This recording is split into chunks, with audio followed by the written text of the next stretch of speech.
"Sir, I need you to step away from the gate and place the bag on the floor right now."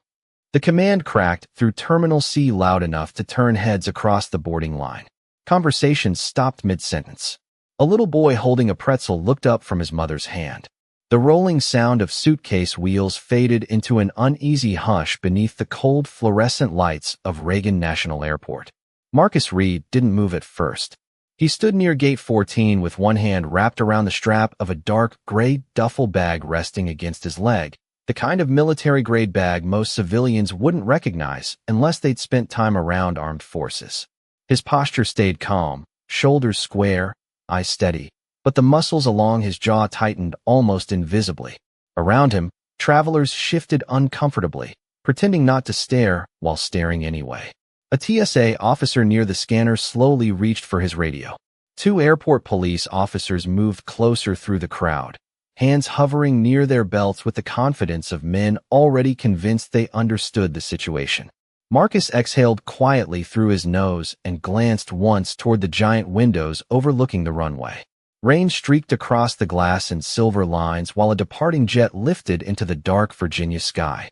11 months overseas, and this was the first American airport he had stepped inside since coming home. His boots still carried dust from places most people would never see on a map. Officer Daniel Brooks approached first. Tall, broad-shouldered, pale blue eyes sharp beneath the brim of his airport police cap. His expression carried the familiar certainty Marcus had encountered his entire life. The look of someone who made decisions before questions. "I said put the bag down," Brooks repeated, slower this time, louder, making sure nearby passengers could hear the authority in his voice. Marcus finally looked directly at him. "Officer, this bag is federally protected." Brooks let out a short laugh through his nose. "Funny. Everybody says something special when they get nervous." Marcus kept his tone level. "I'm not nervous." That answer seemed to irritate Brooks more than resistance would have. Calm people made him uncomfortable. Calm meant confidence. And confidence from a 6'3" black man in a faded hoodie carrying restricted military equipment inside a civilian airport immediately triggered every instinct Brooks trusted more than protocol. Behind him, another officer circled toward Marcus's left side, while TSA agents quietly redirected nearby travelers away from the boarding lane. Phones were already coming out. Tiny glowing screens lifted above shoulders. A teenager whispered, "Yo, this is about to go viral." Marcus noticed all of it without turning his head. Years in the teams had trained him to track movement the way other people tracked weather. "Open the bag," Brooks ordered. Marcus's eyes hardened for the first time. "You do not want to do that here." Brooks smirked slightly. "See, now that sounds like a threat." "No," Marcus replied softly. "That sounds like a warning." The overhead speaker announced final boarding for a flight to Dallas while tension spread through the terminal like static electricity. Somewhere nearby, espresso machines hissed behind a coffee counter. A baby started crying. Marcus could feel dozens of eyes crawling over his skin, judging him before understanding him. A white businessman standing beside the charging station muttered under his breath, not quietly enough, "Why is it always somebody causing a scene?" Marcus ignored him. He had spent too many years serving a country that sometimes looked at him with suspicion before gratitude. Brooks stepped closer until only inches separated them. "Let me explain something to you," he said. "You don't get to walk through a federal airport carrying unidentified military electronics and expect us not to react." Marcus nodded once. "Then call the Pentagon liaison office." Brooks blinked, just for a second. Then he chuckled again, this time louder, feeding off the attention gathering around them. "The Pentagon?" One of the younger officers snorted behind him. Marcus remained still. Rainwater tapped softly against the giant windows overlooking the runway. "You have no idea what you're interfering with," Marcus said. Brooks tilted his head. "And you think you're important enough to scare me with government buzzwords?" Marcus's gaze never wavered. "No, officer. I think you're seconds away from making a mistake that follows you for the rest of your life." For the first time, the smile faded slightly from Brooks's face. Then his radio crackled. "Sir, dispatch says the scanner picked up encrypted hardware inside the bag." Brooks looked back at Marcus slowly. Around them, the entire terminal seemed to hold its breath. Marcus adjusted his grip on the duffel bag and spoke one final time, calm enough to send a chill through the officers standing closest to him. If anybody powers on that device in this airport, he said quietly, every door in this terminal is about to lock. The silence after Marcus spoke felt heavier than the storm outside. Nobody in Terminal C moved for nearly 3 seconds. Then Officer Brooks reached for the duffel bag anyway. Step back, he ordered. Marcus slowly loosened his grip and lowered the bag onto the polished airport floor with deliberate care, like a man handling something far more dangerous than most people understood. The younger officer beside Brooks immediately crouched near the zipper while TSA agents exchanged uneasy looks behind the screening station. One woman quietly removed her headset and took a step backward. The fluorescent lights overhead reflected across the black surface of the bag in long pale streaks. Marcus watched every movement without blinking. Do not activate anything inside, he repeated. His voice stayed calm, but there was exhaustion underneath it now, the kind built from too many years carrying responsibility nobody could talk about in public. Brooks folded his arms. You know what I think, he asked. I think you practiced this whole speech hoping nobody would challenge you. Marcus did not answer.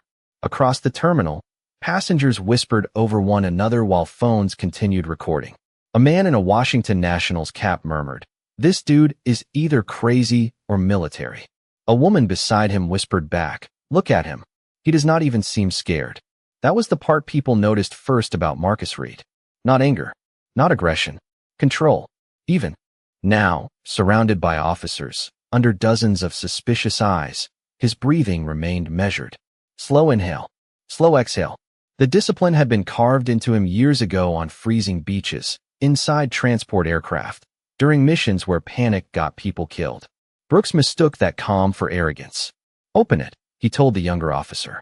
"Sir," the officer replied carefully. Dispatch confirmed the scanner detected encrypted hardware. And Brooks snapped. Since when does encryption scare airport police? Marcus looked toward the younger officer instead. "What is your name?" The officer hesitated. "Miller." "Officer Miller," Marcus said quietly. "If you have family waiting for you tonight, listen carefully. Do not power on the device." Something about the way he said it landed differently. No threat, no theatrics, just certainty. Miller slowly withdrew his hand from the zipper. Brooks noticed immediately. "You taking orders from him now?" he barked. "No, sir." "Then do your job." Marcus glanced briefly toward the giant windows again. Rain rolled down the glass in crooked silver rivers, while ground crews moved through the storm beneath blinking runway lights. America always looked peaceful from airports. Clean floors, bright stores, coffee shops glowing warm beneath recessed lighting. Nobody walking through Terminal C could see the places Marcus had spent the last 11 months. Nobody could smell burned sand or diesel fuel or the metallic air inside military cargo planes. To them, he was just another large black man being questioned by police. That was all they needed to know. Brooks suddenly stepped closer and pointed toward Marcus's chest. Identification. Marcus reached slowly inside his hoodie and removed a worn leather wallet. Brooks snatched the identification card from his hand and studied it for 2 seconds before scoffing. "Navy contractor credentials?" he said loudly enough for nearby travelers to hear. "That is convenient." Marcus remained expressionless. "You are holding it upside down." A few people nearby quietly laughed before immediately falling silent again. Brooks's jaw tightened as he flipped the card over. His ears reddened slightly. Beneath the airport lighting, Officer Miller glanced at the credentials, and his posture shifted almost invisibly. "Sir," he murmured, "this looks legitimate." Brooks ignored him. "Then why not cooperate from the beginning?" Marcus stared directly at him. "Because cooperation and obedience are not the same thing." The words landed hard.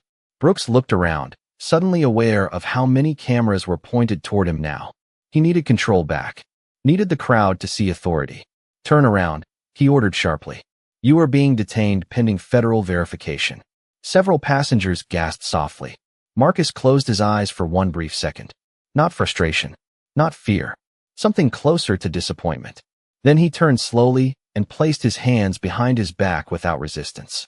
The metallic click of handcuffs echoed louder than it should have beneath the terminal ceiling. Somewhere behind the crowd, a little girl asked her mother, "Why are they arresting him?" The mother hesitated before answering quietly, "Probably because he did something wrong." Marcus heard that part. His eyes lowered toward the polished floor tiles as airport lights reflected across the steel cuffs around his wrists. For a moment, nobody spoke. Then the younger officer finally unzipped the duffel bag 3 inches.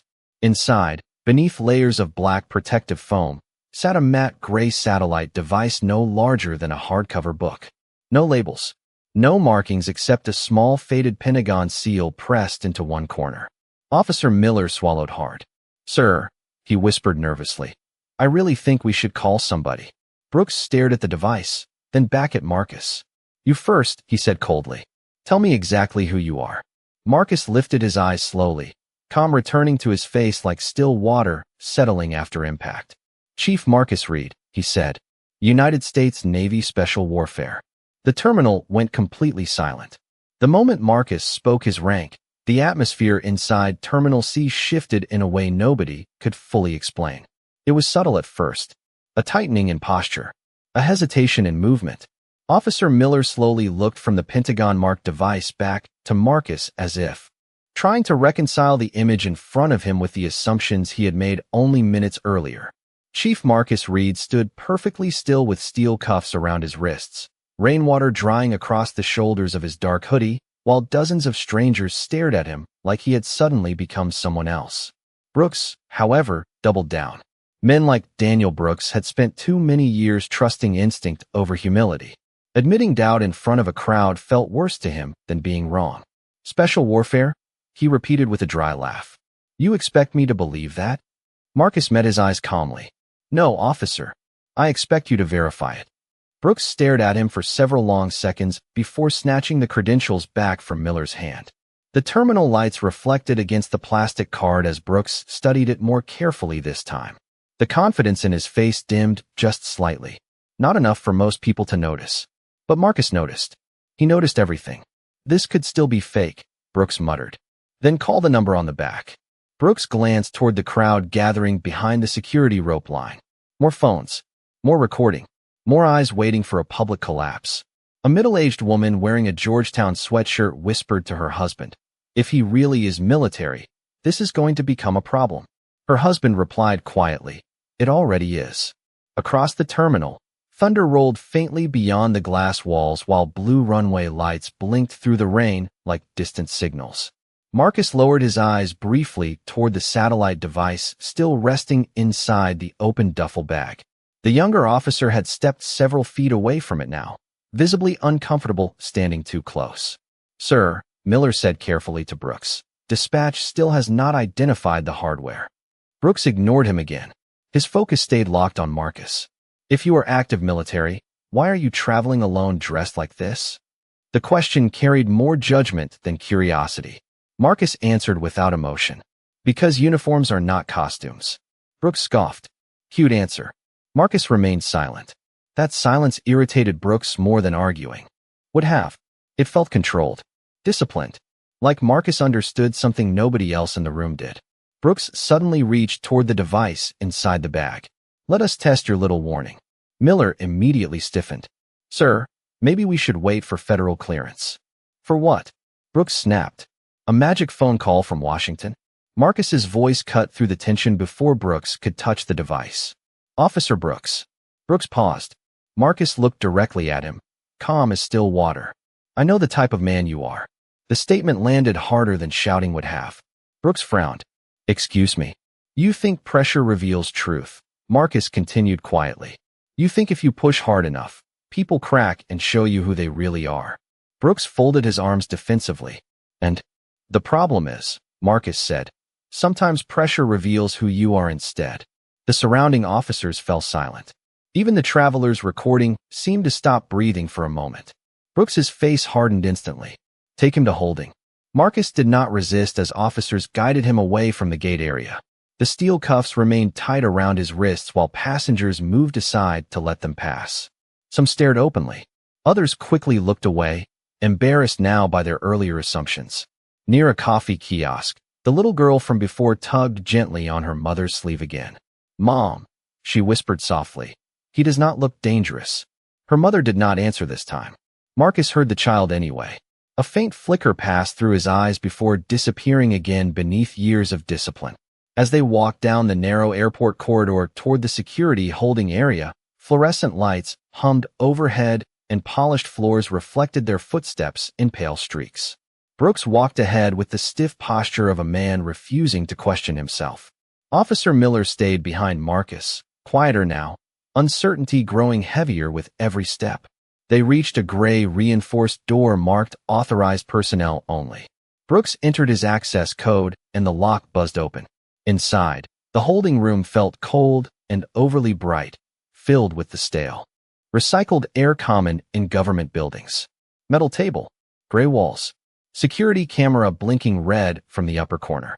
Marcus sat down slowly when instructed, cuffs still secured. Brooks placed the Pentagon-marked device on the table between them. "Last chance," he said. "Tell me exactly what this thing is." Marcus looked at the device for several long seconds before answering. "Something you should never have touched inside a civilian airport." Brooks leaned forward. "You keep saying that." Marcus finally lifted his eyes again. "Because you still do not understand what tonight is about to become." The room felt colder after Marcus said those words. Officer Brooks leaned back slowly in his chair, studying the man across from him with growing irritation mixed with something he refused to admit was doubt. The fluorescent light above the metal table buzzed softly while rain tapped against the distant airport windows somewhere beyond the concrete walls. Marcus sat motionless with his cuffed hands resting calmly in front of him, shoulders relaxed despite the pressure building around him. Most people tried too hard when they were afraid. They talked too much, explained too much. Marcus did neither. That silence was beginning to infect the room. Officer Miller stood near the doorway holding a tablet connected to airport dispatch. His eyes kept drifting toward the Pentagon-marked device resting untouched on the table. "Sir," he said carefully, "I still cannot get a clean read on the serial registration." Brooks rubbed his jaw. Meaning the system keeps rejecting the access request." Brooks frowned. "Rejecting it how?" Miller swallowed once. "Like the device is classified above our clearance level." The room went quiet again. Brooks looked irritated now more than confident. "Everything has a clearance level," he muttered. "That does not make him untouchable." Marcus finally spoke. "Nobody said untouchable." Brooks turned sharply toward him. "Then explain what this really is." Marcus looked down at the gray satellite device for a long moment before answering. "It is not a weapon. That is not comforting. It was never supposed to be near civilian systems." Brooks crossed his arms. "Then why bring it through a public airport?" Marcus's eyes hardened slightly. "Because orders do not pause for convenience." The answer landed with quiet weight. Brooks stared at him, searching for arrogance, but all he found was discipline. Years of it. The kind built in silence and pressure, in places where hesitation carried consequences. Outside the holding room, footsteps moved quickly down the hallway as airport staff whispered to one another. Word had already spread through the terminal. Travelers were posting videos online. Airport supervisors were asking questions. And somewhere above them, people with higher pay grades were starting to notice unusual activity reports connected to Terminal C. Brooks reached for the satellite device again. This time Marcus leaned forward slightly in his chair. "Do not do that." Brooks stopped. "You do not give commands here." Marcus held his gaze. "No. I am trying to keep this situation contained." Miller looked between them nervously. "Sir," he said to Brooks, "maybe we should contact federal authorities before interacting with the hardware." Brooks exhaled hard through his nose. "You are getting nervous because this guy knows military vocabulary." Marcus shook his head once. "No. He is nervous because he is listening." Brooks suddenly stood from his chair and paced toward the mirrored observation glass along the wall. On the other side, silhouettes of airport personnel moved anxiously beneath pale hallway lighting. He could feel the situation slipping from simple police work into something larger, and he hated it. Men like Brooks built careers on certainty. The moment uncertainty entered the room, anger usually followed. "You know what I think?" Brooks said without turning around.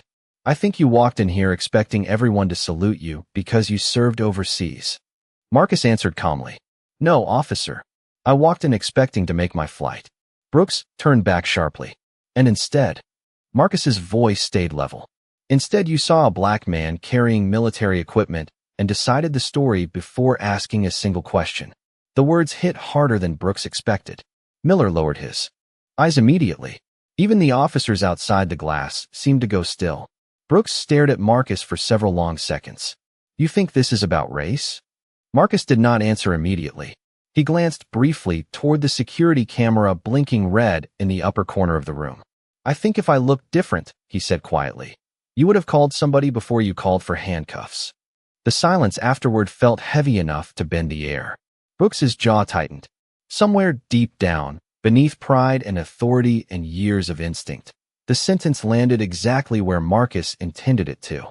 Brooks tried to push past it. You still have not explained why this device matters. Marcus slowly leaned back in the metal chair. Because while you were trying to embarrass me in front of a terminal full of strangers, he said, people somewhere else were waiting for that device to arrive on time. Miller's expression changed instantly. Sir. Brooks ignored him again. Waiting for what? Marcus looked directly into his eyes. Information that keeps Americans alive. The fluorescent lights hummed softly overhead. Rain continued streaking down the airport windows outside. Then suddenly, every computer monitor inside the holding room flickered once. Miller looked down at his tablet. The screen had frozen completely. Another officer rushed past the observation glass outside. Then another. A radio crackled loudly somewhere in the hallway. Security systems in Terminal C are rebooting. Brooks frowned immediately. What? The radio crackled again, louder this time. Repeat. Multiple systems just went offline near Gate 14. Marcus closed his eyes briefly and exhaled through his nose. I warned you, he said quietly. The holding room lights flickered a second time before stabilizing into a pale cold glow. Every monitor along the far wall froze on static airport feeds, while warning notifications flashed red across Officer Miller's tablet screen. Outside the reinforced glass, airport personnel moved faster now, their calm professionalism cracking beneath visible confusion. Radios barked over one another in overlapping voices. Terminal access failure. Security. Checkpoint rebooting. Who authorized the override? Marcus sat completely still through all of it. The steel cuffs around his wrists reflected the overhead light as he lowered his eyes toward the table for one brief moment. Brooks noticed the comm again, and it unsettled him more than the system failure itself. What did you do? He demanded. Marcus looked up slowly. Nothing. The systems started failing the second we opened your bag. No, Marcus corrected quietly. The systems responded the second your officers activated classified hardware connected to federal protocols. Brooks slammed his palm against the metal table hard enough to rattle the device. Stop talking in riddles. Officer Miller flinched immediately and took another step away from the satellite unit. Sir, he said carefully, maybe we should isolate the room. Brooks rounded on him. You too. I am just saying we do not know what this thing interfaces with. Marcus finally spoke again, his voice low and controlled. It interfaces with systems designed to recognize unauthorized access attempts. Brooks stared at him in disbelief.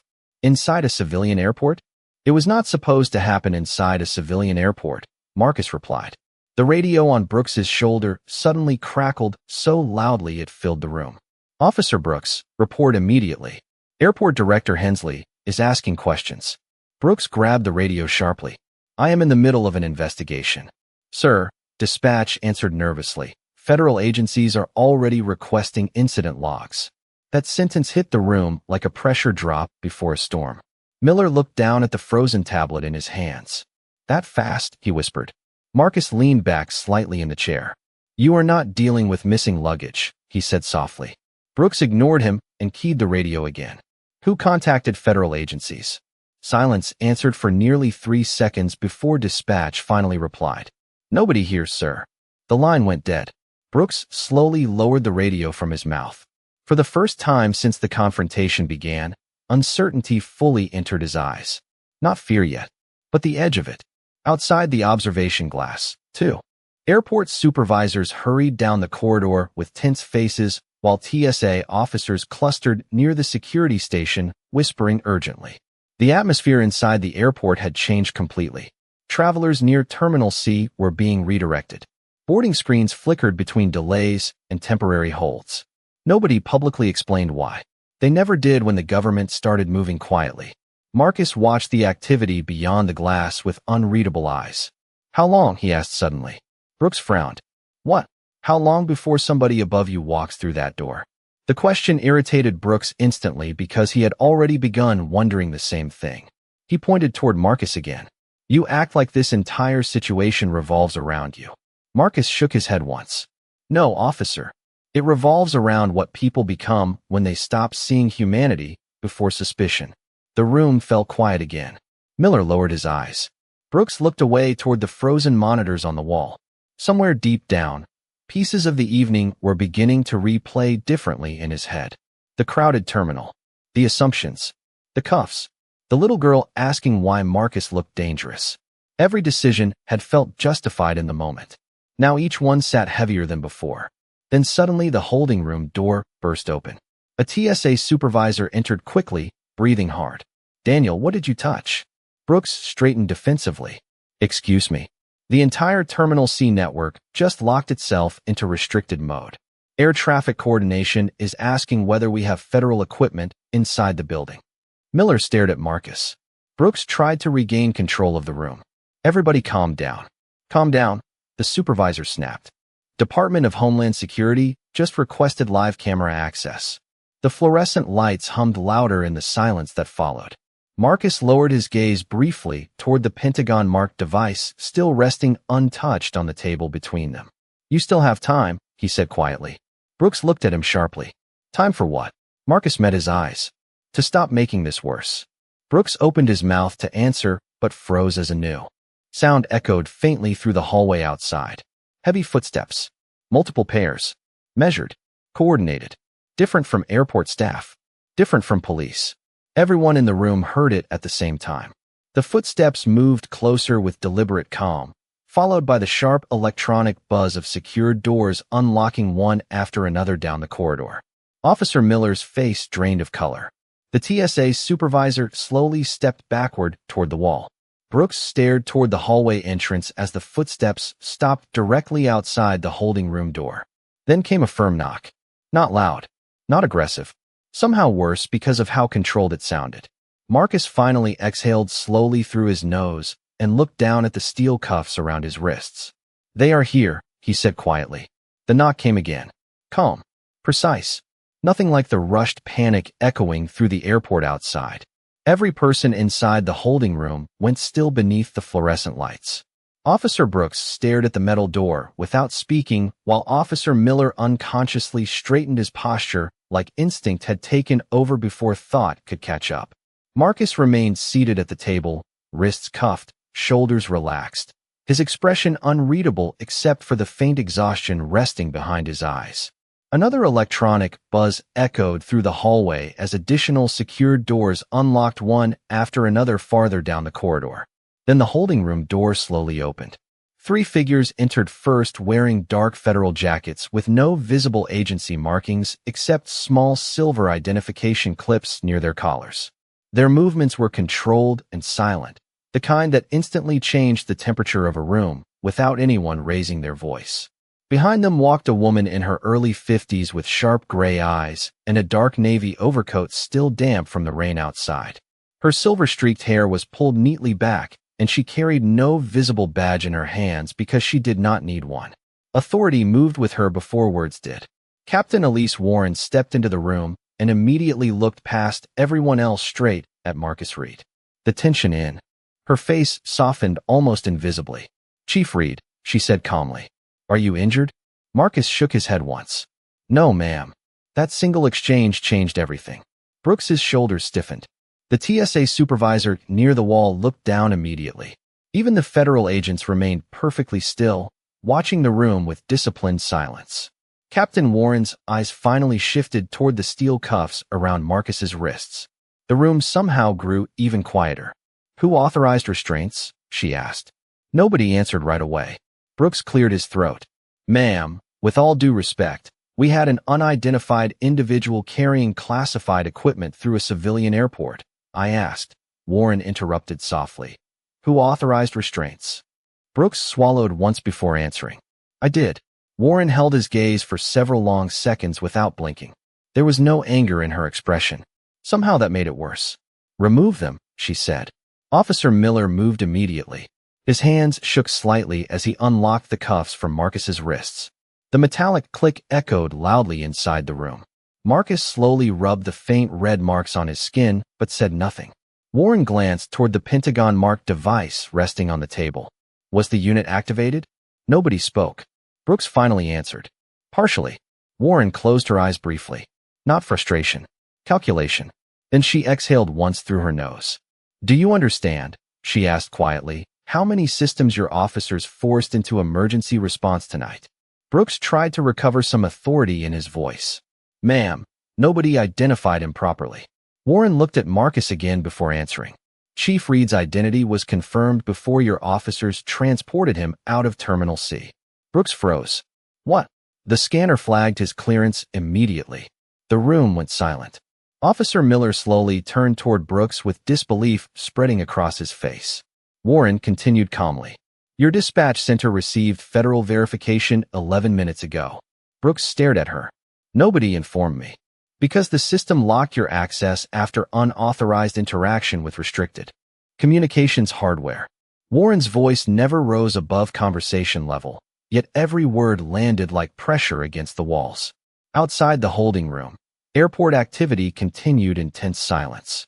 The storm beyond the runway windows had softened now into steady rain, while blue emergency lights reflected faintly across wet pavement outside. Inside the room, nobody moved. Marcus finally stood slowly from the metal chair. For the first time all night, he looked tired instead of guarded. Warren studied him carefully. You were supposed to be airborne 40 minutes ago. I know, ma'am. Brooks frowned deeply. Airborne for what exactly? Warren turned toward him. That information is not available to airport police. Brooks opened his mouth again, but stopped himself. The realization was finally beginning to settle across his face. Not just that he had detained the wrong man. Worse, he had publicly humiliated someone operating under federal authority while cameras recorded every moment. Warren stepped closer to the table and gently placed one hand on the satellite device. This unit was carrying encrypted relay authorization tied to active overseas coordination. She looked directly at Brooks. When your officers interfered with it, multiple agencies interpreted the interruption as a possible security breach. Brooks's face lost color. Miller lowered his eyes toward the floor. Marcus said nothing. He simply picked up his worn duffel bag slowly and adjusted the strap across his shoulder. The same bag that had started everything now looked strangely ordinary beneath the cold fluorescent lighting. Warren watched him for a moment before speaking again, softer this time. You should not have had to explain yourself this many times tonight. Marcus gave a small, tired nod. I am used to it, ma'am. That sentence hit the room harder than any accusation could have. Nobody answered. Nobody could. For several long seconds, only the hum of overhead lights and distant airport announcements filled the silence, while rain continued sliding down the glass outside like the entire night itself was trying to wash something away. The silence inside the holding room lingered long. After Marcus spoke those 5 words, I am used to it. Nobody looked directly at him after that. Not Officer Miller. Not the TSA supervisor. Not even Captain Warren for a moment. The sentence settled over the room heavier than accusations or anger ever could because it carried exhaustion instead of outrage. Marcus adjusted the strap of his duffel bag slowly across his shoulder and flexed his wrists once where the cuffs had left faint marks against his skin. The fluorescent lights above reflected softly against the polished concrete floor while rain continued whispering against distant airport windows. Somewhere overhead, a muffled boarding announcement echoed through the terminal, strangely normal compared to the tension frozen inside the room. Captain Warren finally turned toward Brooks again. Officer, she said calmly, how many civilians recorded the detainment? Brooks hesitated. I do not know. You should. Her voice never rose. Because by morning this airport will not be answering questions about hardware. It will be answering questions about judgment. Brooks swallowed hard. For the first time all night, he looked less like an officer in control and more like a man realizing the ground beneath him had shifted hours ago without him noticing. Warren stepped closer to the observation glass and looked out into the corridor where federal personnel now moved quietly through the airport with coordinated precision. Several airport executives stood farther down the hallway speaking in hushed, nervous voices beside security staff. Nobody looked relaxed anymore.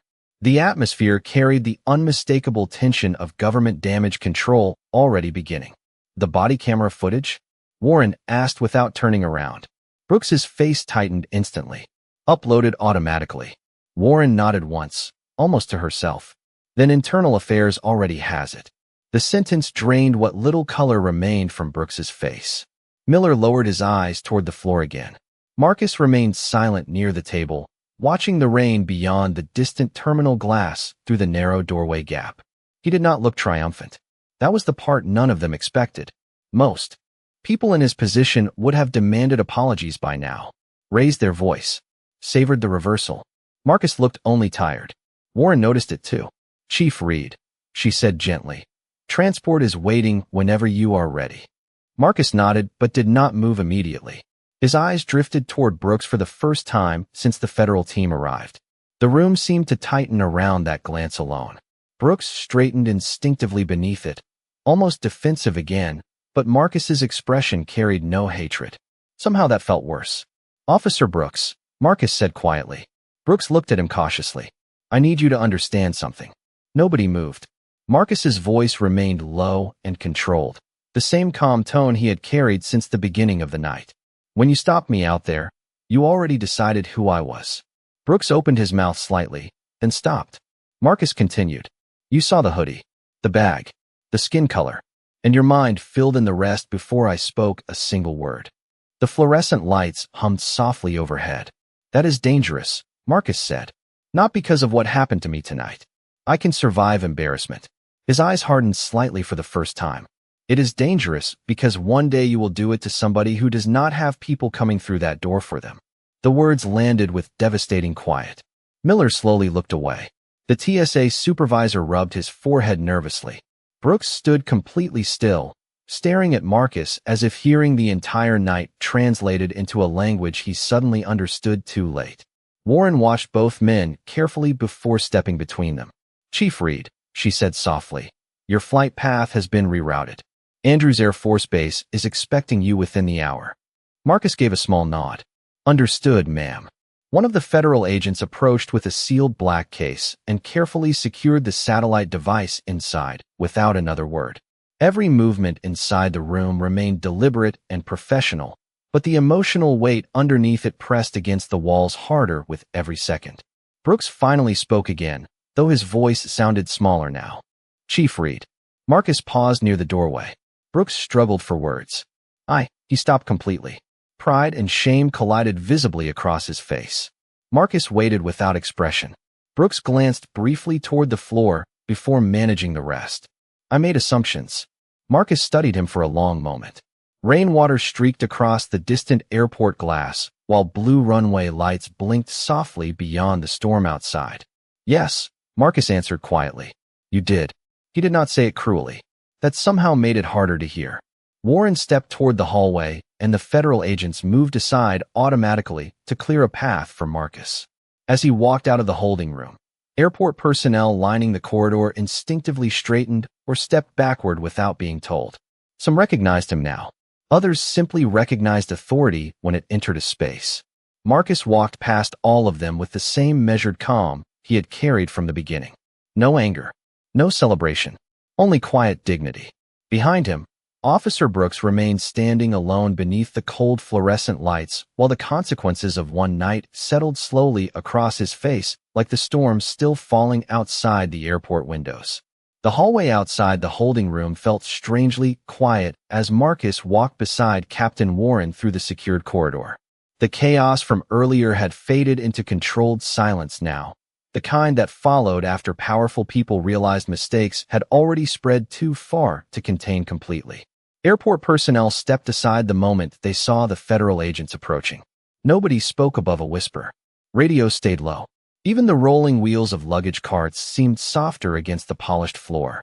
Marcus carried his gray duffel bag over one shoulder, while rainlight shimmered faintly through the tall terminal windows overlooking the runway.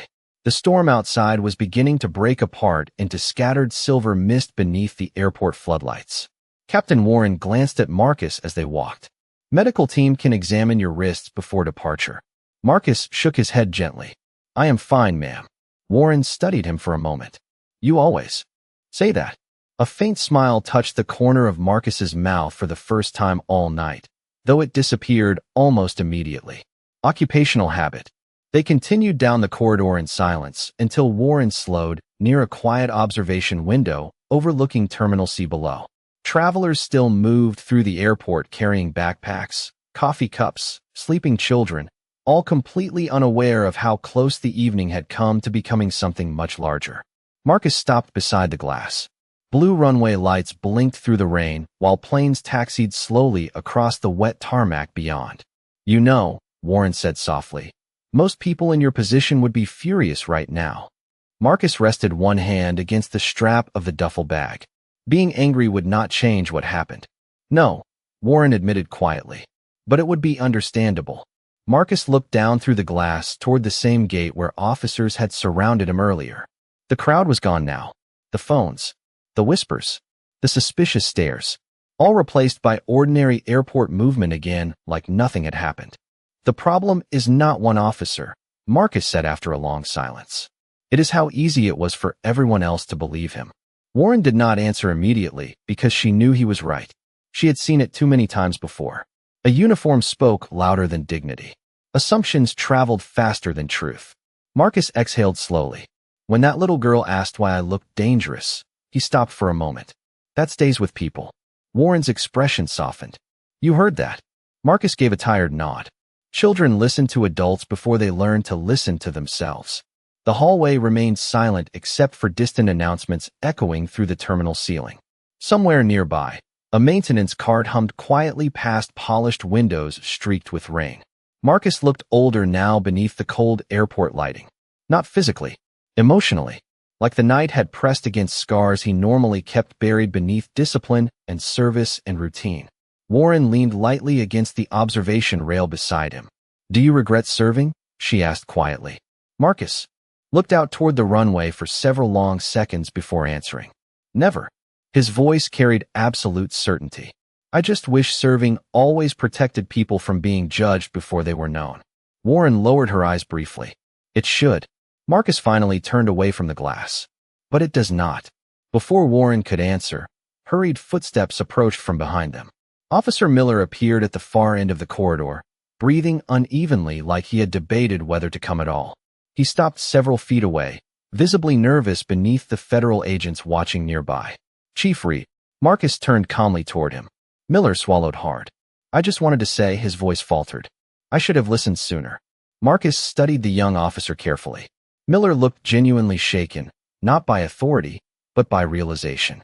"You did listen eventually," Marcus answered softly. Miller nodded once, ashamed. "Not fast enough." The hallway grew quiet again. Rainwater slid down the enormous terminal windows behind them while boarding lights reflected softly across the polished floor. Marcus stepped closer to the younger officer. "You know the difference between you and Officer Brooks?" Miller looked up uncertainly. Marcus's voice stayed calm. "You were willing to question yourself." Miller's eyes lowered immediately. "That does not erase what happened." "No," Marcus agreed. "But it is where change starts." The young officer stood speechless beneath the fluorescent lights. Marcus reached into the pocket of his hoodie and removed a small folded boarding receipt from earlier in the evening. On the back, he wrote something quickly with a pen Warren handed him. Then he passed the paper to Miller. The officer unfolded it carefully. "A phone number." Miller looked confused. Marcus adjusted the duffel bag strap again. "Veterans Outreach Office in Arlington," he explained quietly. "They help train airport and transit officers on military interaction protocols." Miller stared at the paper. "You are helping me?" Marcus gave a small tired shrug. "Somebody should." Warren watched the exchange silently, something thoughtful passing behind her gray eyes. Miller's throat tightened visibly. "Thank you, Chief." Marcus nodded once and turned back toward the secured exit doors leading to the airfield beyond the terminal. No anger, no revenge, just quiet dignity moving through cold fluorescent light while rain continued falling softly outside like the night itself was trying to learn how to be gentler. The rain had almost stopped by the time Marcus stepped through the final secured doorway leading onto the private military tarmac beyond the airport terminal. Cold air rolled across the concrete in soft gusts, carrying the scent of jet fuel and wet pavement beneath the fading storm clouds over Washington. In the distance, the blinking lights of aircraft reflected across black rainwater pooled along the runway edges like broken pieces of glass. A dark military transport jet waited near the far end of the restricted strip with its rear hatch lowered and engines humming low against the night. Federal agents moved quietly nearby, their silhouettes softened beneath pale floodlights cutting through the mist. Marcus adjusted the strap of his duffel bag and walked forward alone. Behind him, through the massive terminal windows stretching across Terminal C, ordinary airport life slowly resumed. Travelers lined up at coffee stands. Children slept against their parents' shoulders. Boarding announcements echoed softly through the building as if the night had already decided to bury what happened beneath routine and fluorescent light. But not everyone inside would forget it. Far above the terminal floor, Officer Daniel Brooks stood alone near the observation glass overlooking the runway. His uniform still sat perfectly pressed against his shoulders, but something inside him no longer matched the image staring back from the reflection in the window. The airport supervisors had stopped speaking to him an hour earlier with casual confidence. Internal Affairs had already requested his statement. Federal review notices were waiting in his inbox. Body camera footage was spreading through secured review channels faster than rumors ever could. Yet none of that weighed on him as heavily as one sentence.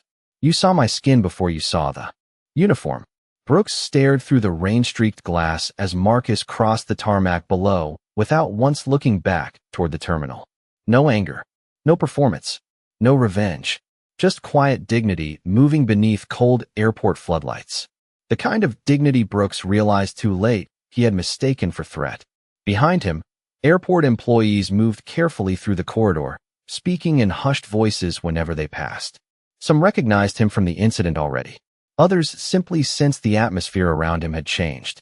Authority looked different once confidence cracked. Brooks slowly reached up and removed his airport badge from his chest. The small metal clip clicked softly in the silence. He stared down at it in his palm for several long seconds before lowering his hand. Inside the military transport jet, Captain Warren stood near the loading ramp reviewing encrypted documents beneath dim overhead lighting. She looked up as Marcus approached. "Weather delayed the clearance window by another 12 minutes, she said quietly. Marcus nodded once. Understood. Warren studied him carefully. "You handled tonight better than most people would have." Marcus glanced back toward the glowing terminal windows behind them. "People like me learn early that anger gets remembered longer than dignity." Warren said nothing because there was nothing honest enough to improve that sentence. Marcus stepped onto the aircraft ramp slowly, boots echoing softly against the metal flooring. Before entering fully, he paused one last time and looked across the wet runway toward the terminal where everything had started hours earlier. From this distance, the airport looked peaceful again. Warm lights, moving silhouettes. A country still running on routine while countless quiet judgments passed unnoticed every day inside places exactly like it. Marcus thought about the little girl near the gate. He wondered if she would remember the fear in the adults around her or the calm in the man they placed in handcuffs. Sometimes that difference shaped entire lives. Captain Warren stepped beside him near the open hatch. "You ready?" she asked softly. Marcus looked out at the rain one final moment before answering. "Yes, ma'am." The transport crew began securing the ramp behind them while engines deepened into a steady, powerful roar beneath the storm-dark sky. Inside the terminal, Officer Miller stood quietly near the observation windows holding the folded paper Marcus had given him earlier. The outreach number remained visible beneath the fluorescent light. Miller looked down at it, then back toward the aircraft outside with something new in his expression. Not fear, understanding. Out on the runway, the transport jet slowly began moving through the mist as blue taxi lights reflected across its dark metal surface. Marcus sat alone beside the small window inside the aircraft, hands folded calmly in his lap, while the city lights of Washington blurred softly beyond the rain-streaked glass. No cameras followed him now. No crowd whispered. No officers questioned his existence. Only silence remained. The aircraft turned toward the runway centerline as dawn slowly began bleeding pale silver across the horizon beyond the storm clouds. And somewhere inside the airport behind him, a man who once believed authority meant certainty stood quietly holding a badge that no longer felt as heavy as the